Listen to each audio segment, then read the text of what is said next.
6개월 뒤에 평가받겠습니다. 돈을 어떻게 버는지 제가 보여드릴게요. 주도 산업이 뭔지 알고 모르고 자기가 이런 경쟁력을 만드는 거예요. 요 하나만 좀 여쭤봐도 됩니까, 그러면? 아까 잠깐 자동차 이야기해 주셨는데, 특히 이제 그 3,500억 달러, 미국 대미 투자 어떻게 될지는 모르겠습니다만, 일단은 관세는 25%. 가장 많이 피해를 보는 게 당연히 또 이제 자동차 산업일 수밖에 없겠고, 현대차 뭐 사장님도 15%로 좀 되기를 희망한다라고는 했으나, 이건 또 정치적 외교적으로 풀어나가야 될 거고, 뭔가 앞에가 꽉 막혀 있으면, 물론 이제 이것 때문에 자동차 관련주는 싸져 있습니다만, 여기서 그러니까 이런 생각을 하시죠. 나는 안 쳐다보고 네. 언젠간 자동차가 제자리를 찾아가 보면 사도 되는 밸류에 있어요. 20만 배당 수익률을 원이면? 보더라. 그렇죠. 싸죠. 근데 이제 고민은 PR 뭐 4점 몇 배 막 이렇게. 배당 수익률을 봐도 뭐 굉장히 매력적이고 언젠가는 이제 현대차는 미국으로 다 가지 않겠어요. 이렇게 되면. 이거 웃으면 안 되는데. 네, 뭐 그럴 수 있기 때문에 뭐 이렇게 나쁘게는 안 보지만 인간의 마음이라는 게 앞으로 한 분기가 될지 두 분기가 될지 왕따가 될 수도 있다는 걸 그의 기회비용의 손실을 생각해야 된다는 거죠. 알아서 결정하시라는 거죠. 그건. 근데 이제 예를 들어서 어느 날 갑자기 저는 오늘 되게 특이했던 뉴스가 예. 대통령님이 갑자기 미국을 가더라고요. 예? 미국을 가잖아요. 저 뉴욕을. 그 그 인베스터 데이 같은 거 이제 투자자들 미팅. 혼자서 이것도 어차피 이제 뭐 투자 제가 세일즈. 공식적 의견 내는 사람 아니니까 뭐 자유인스럽게 말씀드리면 뭔가 이 문제 지금 문제 해결을 위해서 뛰어다니는 거 아닐까 싶어요, 저는. 그러니까 거기가 워싱턴이 아니라 뉴욕이긴 합니다만. 그것 때문에 아닌데 갔다고 하지만 봤을 때는 뭐 어떻게든 이 문제를 풀어야지 지금 우리도 되는 상황 아닐까요? 뭐 포함이 되겠죠. 뉴욕이나 워싱턴이나 뭐 거기면 멀지 누굴 않고. 뭐 얘기를 하고 하다 보면 저는 주식시장을 투자하는 사람은 주식을 투자하는데 채권 시장을 투자하는 사람들은 좀 우울한 게 맞고요. 그러니까 주식을 투자하는 사람들 이렇게 맨날 망한다는 생각만 갖고 하시면 계속 쇼플레이 하다 망해요, 진짜로. 그러니까 뭔가 지금 안 좋아져 있는 측면. 그래서 주가에 다 반영이 돼요. 저 누워있고 기진맥진하고 있는데 저 친구한테 누가 이렇게 바카스를 따줘서 오는 사람이 있지 않을까라는 상상력. 뭐 그런 상상력이지만 하여튼 중요한 거는 현대차 물어보셨으니까 저도 굉장히 불편한 질문일 수 있어요. 현대차를 올해 사실 괜찮게 봤었고 재미도 봤었지만 지금 시점에서는 상당히 이거 굳이 기회비용의 문제가 있는 종목이지만 저는 결국은 될 거로 봐요. 워낙 좋은 회사거든요. 우리나라 이만한 기업이 있나요? 사실상 뭐 우리나라 수출도 뭐 반도체 아니면 사실은 자동차인데. 그렇죠. 뭐 300년 전 이제 와서 8만 원 와서 외치는 사람보다는 5만 원 때부터 열심히 모으라고 했던 사람이 더 신뢰하지 않나요? 그냥 그런 생각이에요. 그쵸. 저는.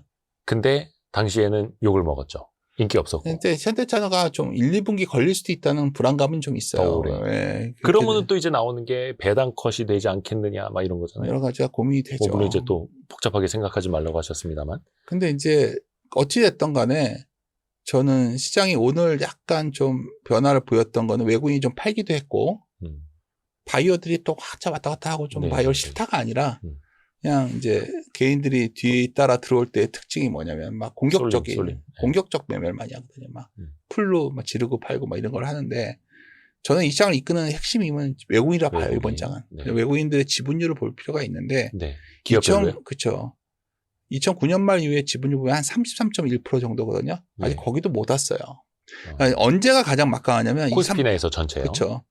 이 33%를 넘었을 때 이때 되면 외국인들이 굉장히 강력하게 느껴집니다. 그러니까 저는 요걸 가고 오히려 있다.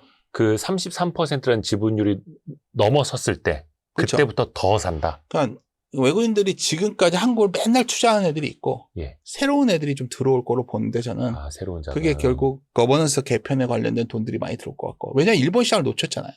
그러니까 과거에는 롱텀 펀드보다는 좀 핫머니들이 좀 들락날락한 그쵸. 게 많았지만 이제는 대한민국 기업들 믿고 장투할 수 있네 이런 자금들이. 그리고 예를 들어서 내년에 혹시 정부 측에서 외환시장을 좀 입사시장 개방 같은 거 그런 소위 장기 투자자들이 가장 원하는 괜찮아 투자했다면 전혀 돈 못 빼면 투자하겠어요?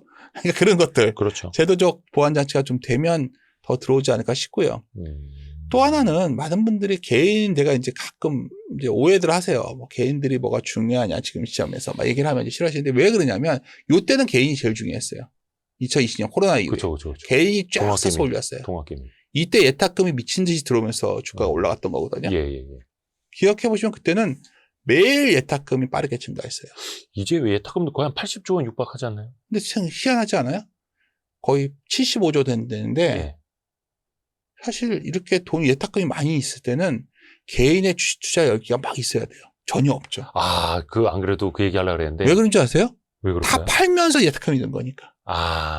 어서 끌어왔다라기보다는 생규자금을 팔고서 주식이 대기하고 예탁금으로 바뀐 거예요. 있거나 뭐 빠지면 사거나 이러려고 있는 거죠. 그러니까 저는 저희 외국인 기관이 주식을 사는 과정에 오히려 개인은 못 개인들이 벌고. 매도 체결해 가지고 예탁금을 환입된 거다. 그래서 저는 클라이막스는 안 봐요. 근데 이게 돌았을 때가 오겠죠. 근데 뭐 대통령도 계속해서 뭐 개인들이 후회하게, 뭐 투자자들 후회하게 하겠다 하는데 뭐 그게 그분대로 되겠지는 않겠지만, 그러니까 국장 복귀는 지능순이라는 말 나오도록 하겠다. 뭐 그대로 꼭 돼서 뭐 그분 말대로 다 된다는 얘기는 아니지만, 여하튼 개인들이 끄는 장은 아니라는 거예요. 아니 근데 이게 우리 구독자 여러분도 한번 생각을 해보세요. 주변의 친구들의 반응, 지인들의 반응. 2020년, 21년에는 코스피가 3천 넘어가고 할 때 난리였잖아요. 주변 뭐 네. 카페, 식당, 길거리, 공원 어디에서 주식 얘기 안 하는 사람이 없고 다 주식에 빠져 있었는데 지금은 3,400 넘었는데도 저만 그런가? 주변에서 조용해요. 왜냐하면 국장을 하는 사람은 뭔가 올드하고 네. 뒤떨어진 사람이 취급받고 있죠. 미장하고 있어야 되고. 근데 올해 세계 최고의 수익률이 한국이에요. 네. 그리고 외국인들은 지금 열심히 사고 있어요. 한 해 코스피가 40% 이상 오르는 거는 그럼요. 거의 금융위기나 뭐 이런 위기 다음에 V자 반등 때나 볼 수 있었던 근데 더 놀라운 건 아직까지 밸류가 전 세계에서 가장 싼 편에 속해요. 이렇게 올랐는데도. 그러니까 혹시나 아까 말씀드렸던 여러 가지 매크로한 이슈 때문에 출렁임이 나온다. 감사한 마음으로 주로 사야죠. 그게 나아졌으면 좋겠어요, 저는. 근데 이 말은 이제 개인 투자자분들한테 하시는 말씀인 거죠. 어차피 외국인은 사고 있고 앞에서도 말씀하신 것처럼 미국의 뭐 금리 환경이라든지 외국인들은 또 해외로 돈이 넘어올 수 있는 환경으로 예를 가고 들어서 외국의 유동성은 지금 풀릴 수밖에 없잖아요. 네. 그래서 지금 아까 뭐 앞에서 연준을 처음 얘기했는데 그걸 뭐 복잡하게 연준이 무슨 의도를 그런 거 다 빼고 네. 금리를 꼭 안 내려도 되는 상황인데 금리를 내렸어요. 네. 유동성은 생겨요. 이 유동성이 뭘 사야겠는데 미국을 사는 방법도 있겠지만 보다 보니까 올해 전 세계에서 가장 많이 오르느라고 보여요.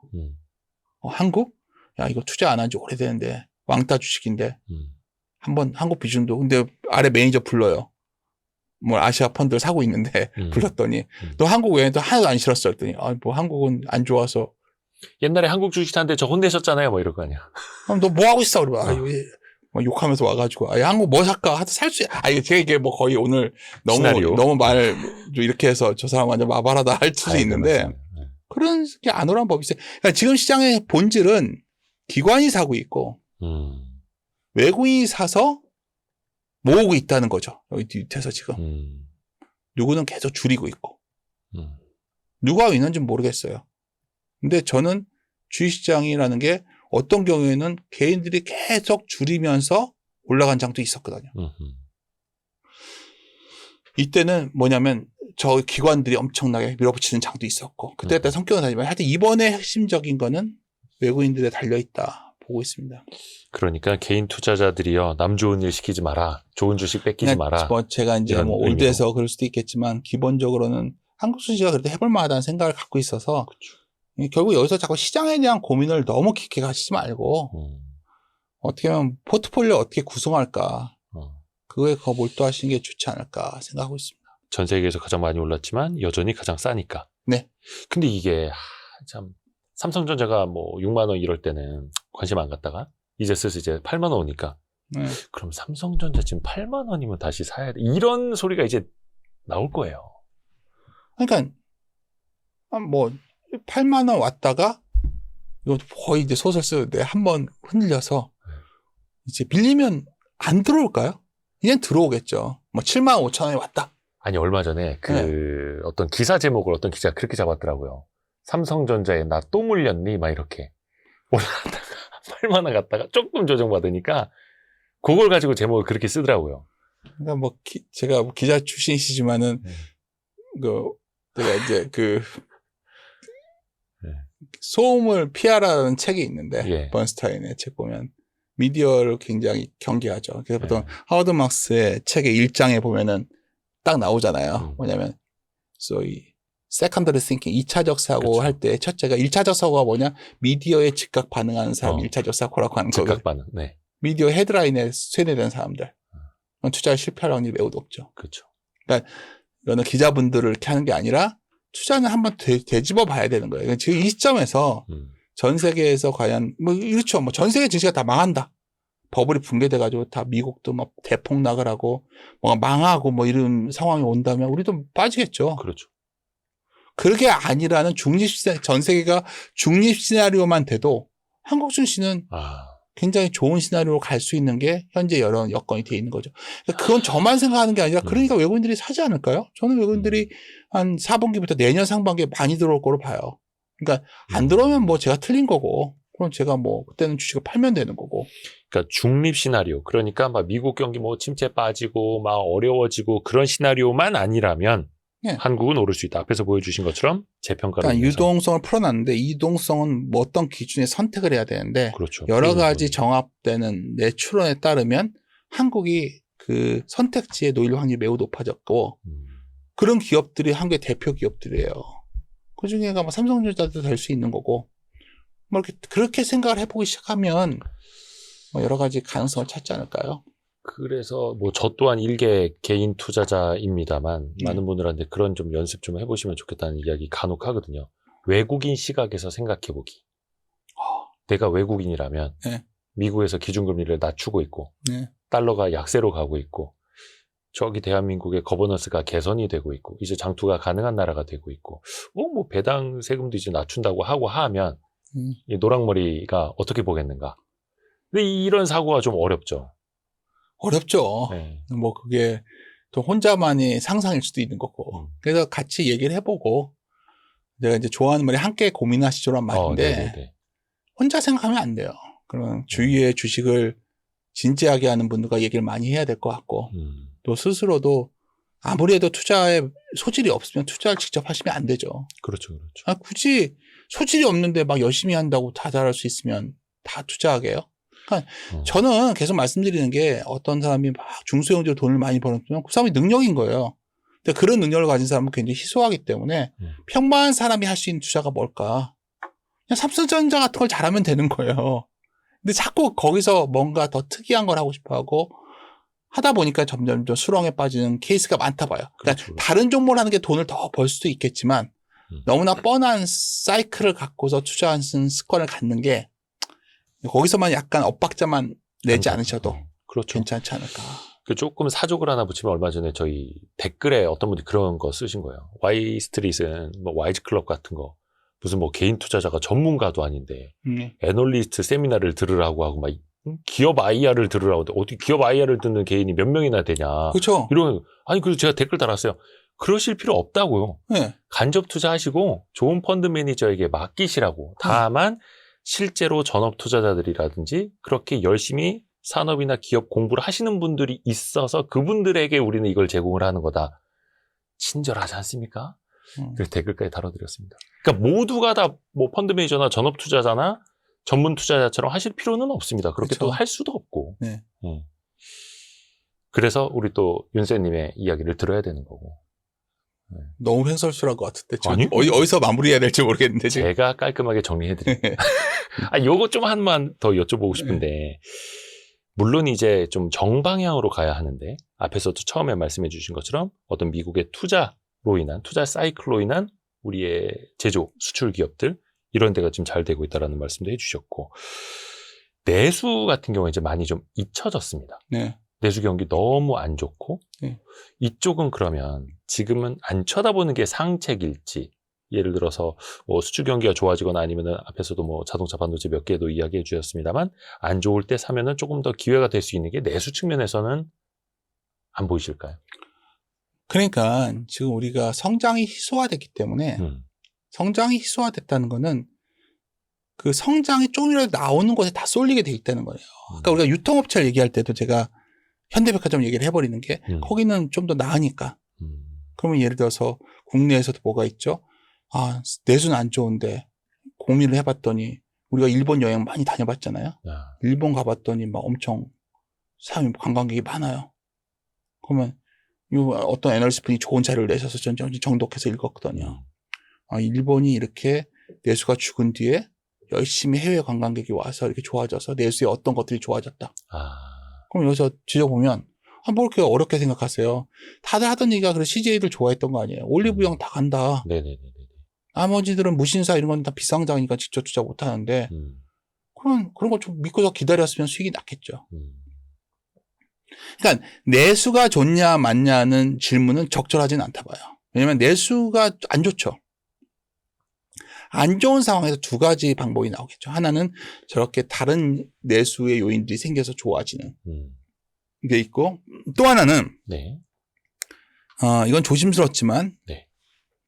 이런 가능성도 있죠. 네. 내수가 안 좋으니까 막 자영업자도 망하는데 유통업체라고 매장을 안 줄이겠어요.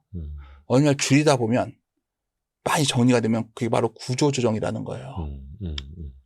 구조조정이 잘 진행되고 나면 매장당 매출이 늘겠죠. 네. 최근에 편의점 같은 것도 연구를 잘 해보시면 그런 변화의 조짐이 당장은 아직 숫자로 보이진 않지만 시작했단 말이에요.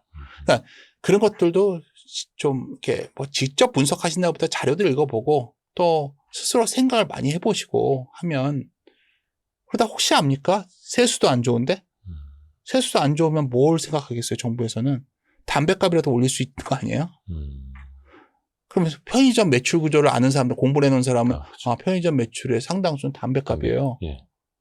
그럼 편의점 매출 지금은 안 좋아 보이는데. 그쵸. 예를 들어서 저에게 내수가 좋냐로 맞냐, 오늘은 자유롭게 얘기하다 보니까 이렇게 얘기를 네. 드리는 건데, 뭐 형식적으로 답변 드리면 제가 자주 오는 데면 뭐 이렇게 하겠는데 가끔 오는 데니까. 이제 자주 오시면 되죠.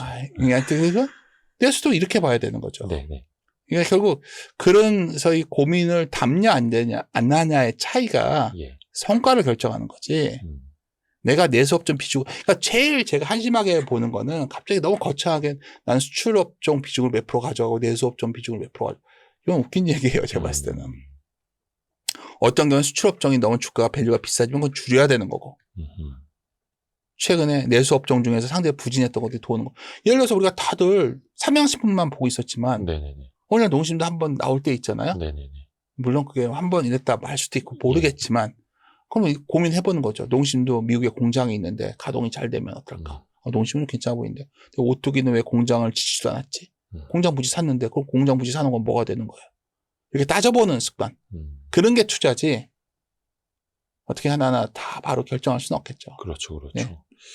그러니까 어떻게 보면 이제 같은 내수라 하더라도 내국인에 의한 내수냐 아니면 방한객에 의한 내수냐. 지금 안방에서의 수출이냐. 방한객에 의한 내수를 보니까 그쪽에 노출도가 높은 걸 봐야 될 거고, 내수가 벽겠잖아요. 이제 내수를 누가 직접 가서 다 매장 가서 봐요. 플랫폼 쪽에서 뒤져봐야겠죠. 그럼 플랫폼 쪽으로 니는 어떻게 되고 있고 좀 이거 갖다가 귀를 기울이고 촉각을 공두세워서 관심 있게 보시다 보면 어떤 좋은 기업이 보여요. 그렇죠. 보이는데 그 기업이 비싸. 그럼 투자하면 안 되고, 안 좋은 일 생겨서 빠졌어. 그것도 투자하시면 되는 거예요. 그게 투자의 기본적인 생각이라고 봅니다.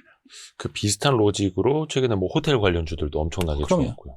매장 같은 거, 면세점 같은 거 다 없어버리면 좋은 거 아니에요?